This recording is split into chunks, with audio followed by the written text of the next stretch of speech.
Hey guys, so today I'm going to be going over a tutorial on creating dust particles in After Effects with using the particle systems that are already in After Effects. The end result is going to look similar to this. Right now I have the particles really large just so you can see it. So in case there's any kind of compression that's going on, when I upload it to YouTube, you should still be able to see this right now. So the main thing I want to point out for this is you see that a lot of the particles are moving in the right direction, which is for one of the scenes I was working on. That's actually what I wanted to achieve. I wanted the majority of the dust kind of floating to the right, and then just a few that were floating in the opposite direction and kind of just on their own, just lingering around. So you can actually achieve this in After Effects.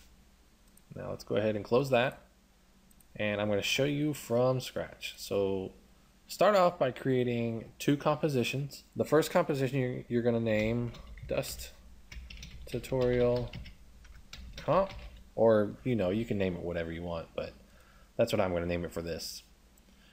You want to make this first one the same as your finalized version is going to be, the same way it's going to be. So I know in the end I'm going to be working in 1080p. I'll also be working with 48 frames per second, and I'm going to have it going 20 seconds long. Again, that's just for this tutorial, so your project might be a little different. You might be working in 720p or something like that. So let's select OK. Now go and create another composition. Leave everything the same except the width and height pixels. Let's go ahead and turn that to 3000 by 3000. Let's make sure to go up here and rechange the name, Dust Comp Particles, and then select OK. So we've created the first two compositions. This one is going to be your destination composition where everything should end up. This one should be 3000 by 3000. Now one thing I would like to do is we're going to import a photo. I'm going to drag and drop it onto the final composition. Let's right click, go to transform, fit to comp. This is what it looks like. I just typed in old room on Google. This is nothing I created. I just downloaded this real quick just to show you how to do the dust particles. Now let's go to the dust comp particles and go ahead and create a black solid, or you can do dark gray if you'd like. Just something of a background so you know it's a little different. Then you want to create an adjustment layer. Let's go ahead and rename this Dust Effect Particle Background. Dust Effect Particle Control. Go up to your effects and presets and type in CC and then a P. And what we're looking for is CC Particle Systems 2. Drag and drop that onto the adjustments layer, and this is the result you should get. So here's the reason I wanted to bring in the solid. I just wanted to be able to show you when you apply the particle systems to the adjustment layer, it actually brings in a black background. It does not blend on top of what's below it. So as you scrub through the timeline, you realize it doesn't look anything like what we want. So we need to go up to the parameters and change some of the effects. What I will be putting into the parameters is going to achieve the result that I want. The parameters that I'm putting in are mainly going to be to work with the picture that I have here, because what I'm wanting to actually do is make it look like dust is floating through this scene and maybe even getting hit by the lights. First, change the particle type to faded sphere. And then next, let's go ahead and change the depth size to 1.4. The reason why I'm doing that is so while I'm working with it, I can see all of the particles from birth to death, and I know which ones are close to their death and which ones are at their birth. It just helps me visualize it a little bit better. But that's not going to be the end size. At the end, we change the size to whatever we kind of need for the scene. So after that, make sure to go and change the birth color and the death color to white.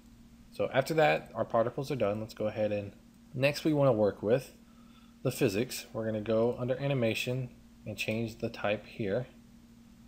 And I wanted to show you there are different types.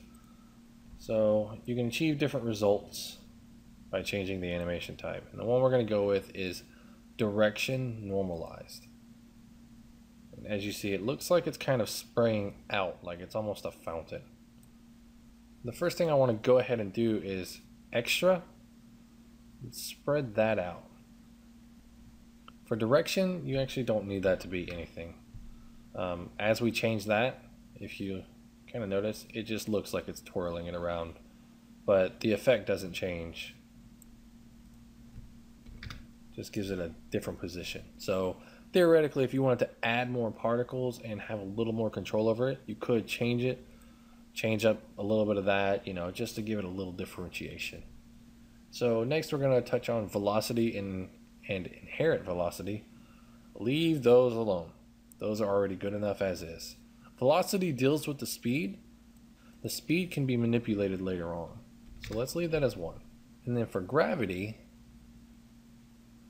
I actually like to slow it up or bring it up so you have a lot more floating particles. And then for resistance, it will actually achieve a little bit of the same result except all over.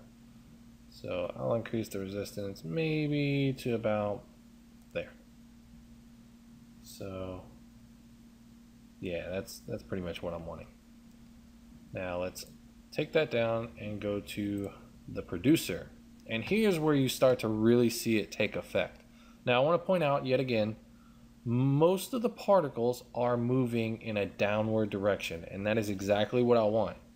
Because in the end, I want the dust to be floating around in a specific direction. So now go up here to radius X, and as you spread that out, it will spread out the emitter.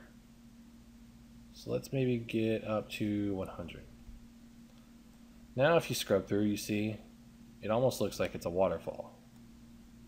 Everything's coming down from that line. The next thing you want to split up is the Y. Spread it out just a little bit.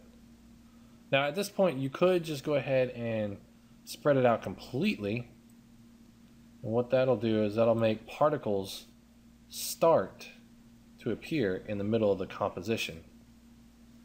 And sometimes that can be a problem, sometimes it's not a big issue. If you're making the particles birth size come from 0 to maybe 0.5, that would be okay. But if you needed to have the birth size to be starting at maybe a higher number, let's say you're starting at 1, what's essentially going to happen is when 1 pops into the scene, it's going to just straight up pop into the scene, and it's going to look very unnatural. So let's go back on that. Again, we'll go back to change these at the end. If you wanted to make sure that all of the particles were maybe kind of emitting off screen, spread this out a little bit, and then you can move this up. That way the majority of the particles are emitting from the top of the screen.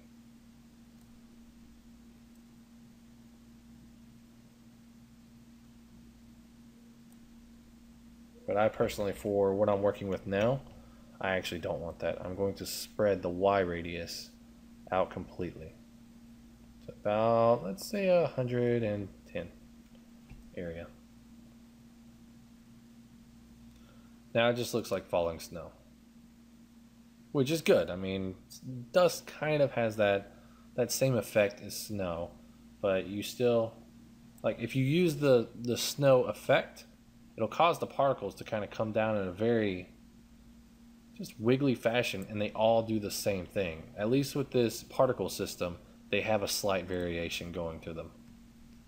So the next thing you want to change is the birth rate and the longevity.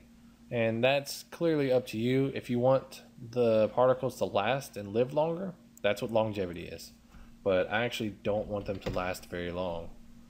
Part of the reason is because I know that once I take this composition and input it into here, I'm going to actually expand, I'm going to stretch the timeline for it.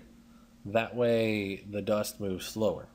And so if you have it if you feel like you need to increase the longevity in here, just remember, if you're going to do this in the way that I'm doing it, it's going to stay in even longer in the original composition, which could be what you want. It might not be what you want. So I'm going to stick with 1.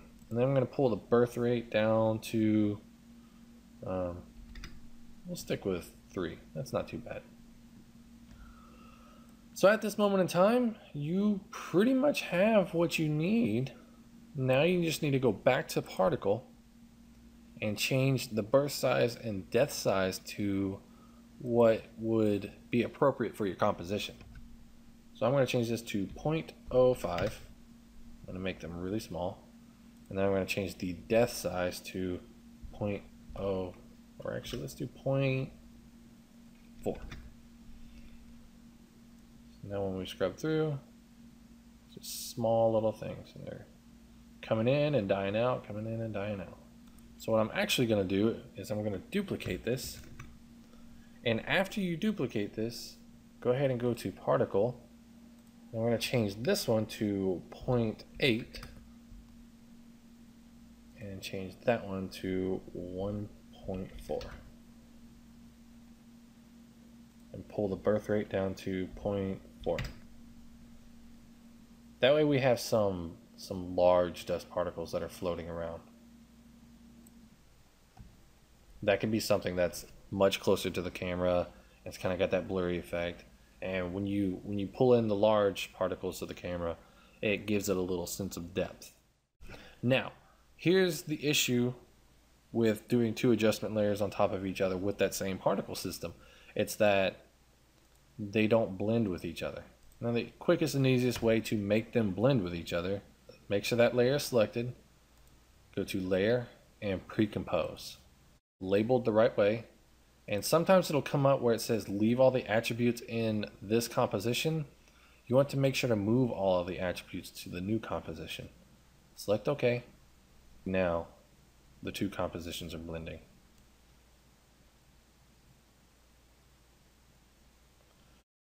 For what I'm doing right now, I'm just trying to show you how to create the dust.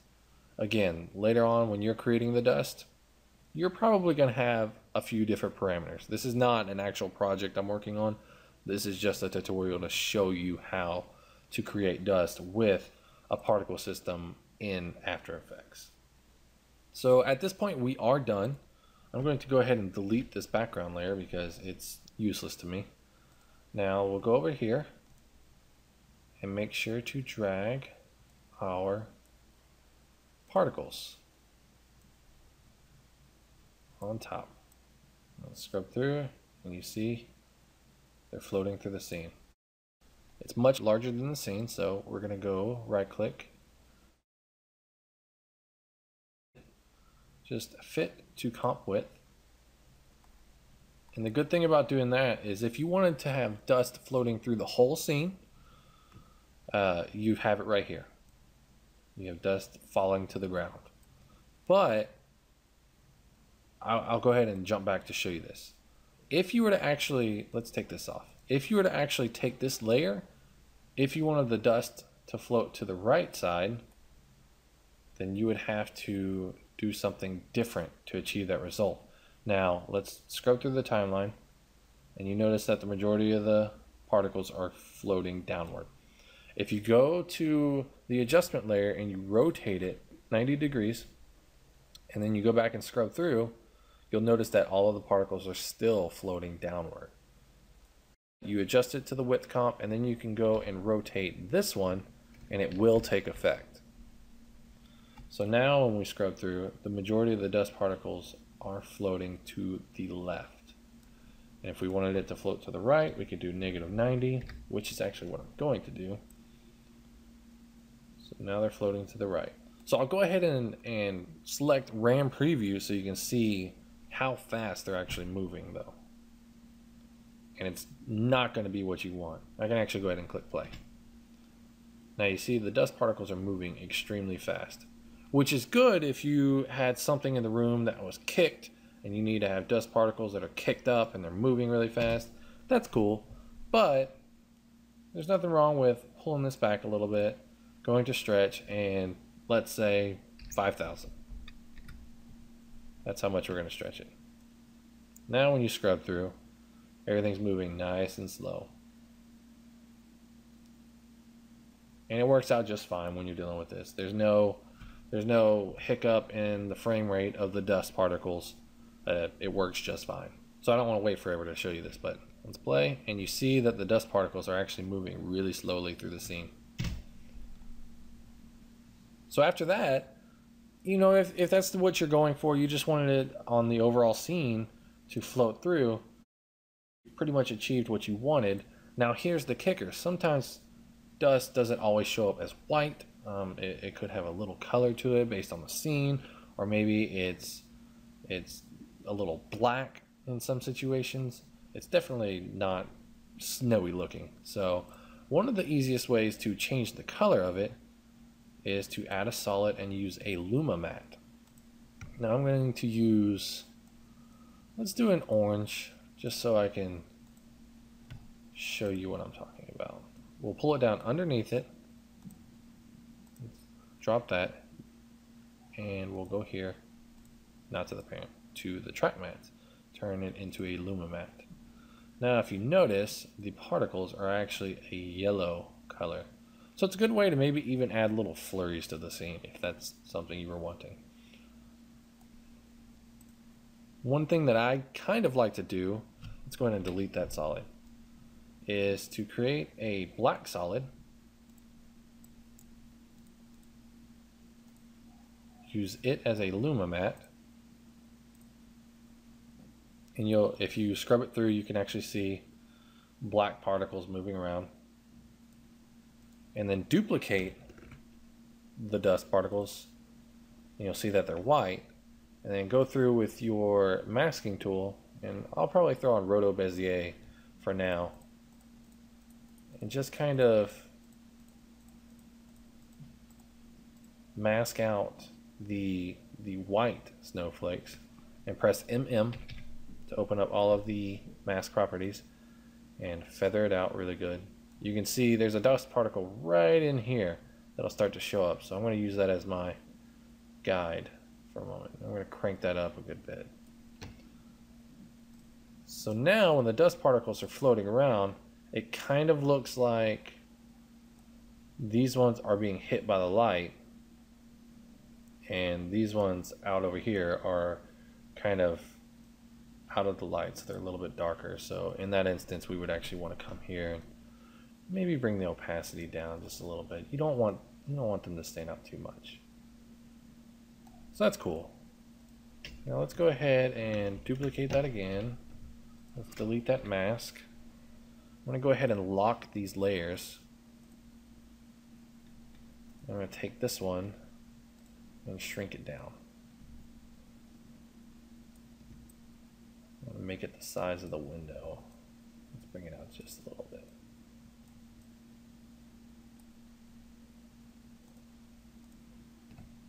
And the next thing I'm going to do is I'm going to mask it.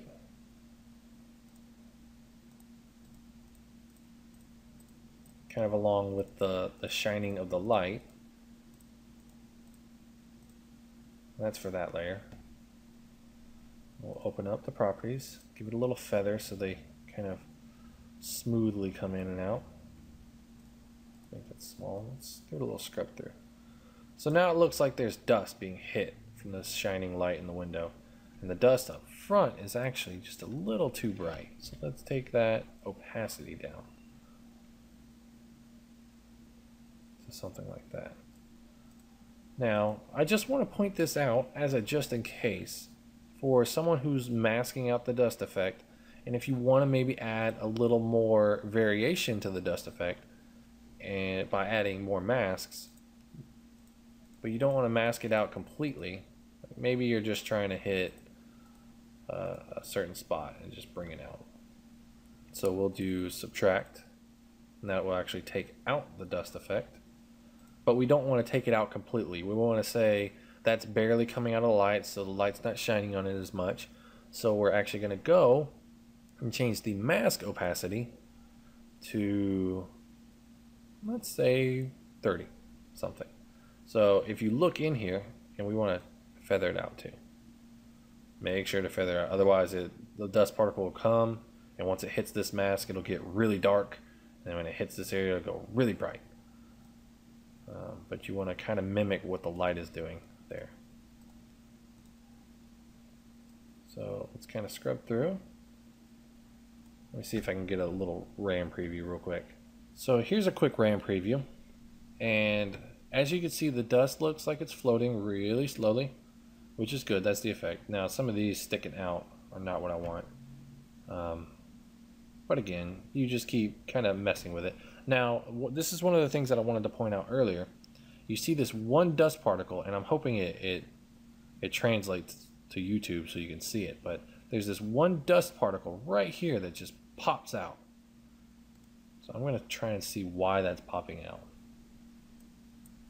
So let's see, maybe that's not from that one. So on this specific particle effect, if you might recall, I was saying to move the y-axis up and out of the way. Well, here's an example of where the dust particle pops out and looks very unrealistic. So in this composition, what I would maybe want to do is go up to here and bring this down a little bit, and we'll skim through it just so you can see. You see up here that most of the particles are kind of coming down now, and so we're going to pull this up. That might help out a lot. The downside of that is there's going to be an area. The majority of the birth area is up here, and the death area is going to be down here. So you're going to have a lot more blurry particles down here. So if you want more of the finer particles, you would want to use this part of the frame. But for right now, it's okay. So let's go back to this. It was around this time. I'm going to kind of scrub through. I'm actually still seeing that problem. It's right up here. You can see it right there. So now you see in the RAM preview, there's yet another particle that pops up. So again, you want to kind of tamper with the settings in the particles so you don't have so many particles popping up on the center of the screen. And again, one way to maybe control that is to have the birth size set to 0. If the birth size is set to 0, it's going to literally come from nothing to the size that you want it to be at. Now I'm going to go back to here. I'm going to take a look and see if there's any issues with that. Nope, I see no issues. So that actually fixed the problem. If I wanted to see more, maybe I could duplicate it and move it around, rotate it some, pull this back in the timeline. That'll give you a few different settings of particles, because I have it stretched out to 5,000. So if you duplicate it and you move it, you don't want it to be too close, otherwise they're going to notice that the particles, there's going to be one set of particles floating behind another set. So you'll pull it to another part of the timeline. Let's scrub through a little bit. Here, I'll do one more RAM preview with the other set of particles on. Alright, I think I've loaded up enough. Let's press play. So that gives you the idea. The particles up front, you should be able to see. I think on YouTube, you might not be able to see the more finite particles in front of the window, but if you followed along with what I was doing, you should be able to see the effect that I'm going for. And again, remember, if you wanted to change the color of them, you could use a solid and use it as a luma matte, and that will change the color of whatever the dust particles are. So if I wanted to give it a more pale tint of what the scene is, actually I will go ahead and do that. We'll do solid, and you can use the picker and try and get a spot where the light is. Select OK. Pull that down over my window light, and I'll use that as a luma matte. So now the dust particles coming in from the window are the same color as the sunlight that's coming in. That way it blends a little bit better instead of it just being a generic white. Okay, so that's it for the tutorial, guys. I hope this was helpful. Thank you for watching this.